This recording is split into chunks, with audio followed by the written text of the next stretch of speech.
ကိုယ့်ရဲ့ဖုန်းမှာ Wi-Fi နဲ့ internet တွေဖွင့်ထားရတဲ့နဲ့ TikTok YouTube စတဲ့ application တွေသုံးလို့မရတာမျိုးဖြစ်နေရင်ဘယ်လိုလုပ်ရမလဲဆိုတာဒီဗီဒီယိုလေးမှာပြောပြပေးမှာဖြစ်ပါတယ်တကယ်တော့ဒါကိုယ့်ရဲ့ဖုန်းမှာအချိန်မှန်းနေလည်းဖြစ်တတ်ပါတယ်အဲ့တော့အရင်ဆုံး setting တွေကိုဝင်ပြီးရင် mode setting တွေကိုဝင်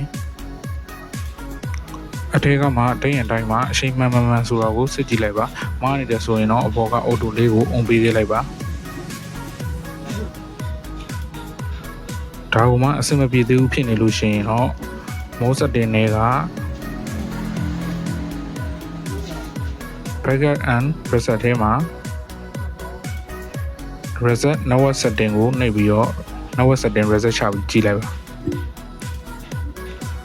ဒါဆိုရင်အဆင်ပြေသွားမှာဖြစ်ပါတယ်မိတ်ဆွေတို့သိချင်တဲ့အခြားအကြောင်းအရာတွေကိုလည်း comment မှာမေးခဲ့ပေးလို့ရပါတယ်အားလုံးကိုကျေးဇူးတင်ပါတယ်